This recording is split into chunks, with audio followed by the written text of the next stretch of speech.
وسوريا عمل مباراة سهلة جدا. نادي الزمالك بدور تمهيدي تاني في كأس الكونفدرالية ضد فريق من جيبوتي وارتا سولار، عملوا منه ملحمة كروية كبيرة جدا، عمل من فريق بطل شعبي، عمل من فريق اللي قصادك ده شهرته من الآخر. مباراة أقل ما يقال عنها إنها تخلص 3 و4 و5، مجموع المباراتين يخلص 6 و7. لكن ده ما يقلش من مجهود اللعيبه اللي حصل في الشوط الثاني، عملوا ملحمه كرويه كبيره، عملوا اداء استثنائي. اما بالنسبه لجمهور نادي الزمالك، جمهور فعلا رمز للوفاء. انا اول حاجه جت في بالي قلت اكيد ما بين الشوطين اول ما اللعيبه تنزل الجمهور هيبدا يشتم في اللعيبه لاعب لاعب، انك انت خسران من فريق متواضع جدا في ملعبه 2-0، وجيت في الشوط الاول في ملعبك تخسر 1-0 بكره. اصلا دونجا بيكسل ان هو يضغط مع اللاعب، يرجع يضغط جامد مع اللاعب، بدا يتحرك اول ما الكوره خلاص وصلت اللاعب بيشوطها.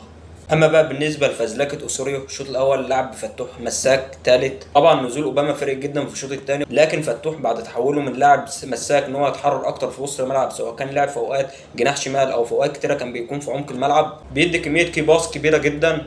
وبالنسبه لي خروج سيف الجزيري، خصوصا ان هو من اللعيبه الوحيده تقريبا اللي في ارضيه الملعب بتلعب براسها كويس، حتى افضل من ناصر منسي، ورغم كده برضه ناصر منسي طلع ما بين الشوطين. فانت ما ينفعش تفقد سلاح مهم جدا في ضربات الراس في مباراه اصلا انت محتاج تسجل فيها 4 اجوان. فاول ما سيف الجزيري طلع انا قلت الماتش هيخلص والزمالك هيطلع، واصروا من حسن حظه ان الزمالك عدى الماتش ده، فالسبوت ما كانش كبير على التبديل ده. سلام.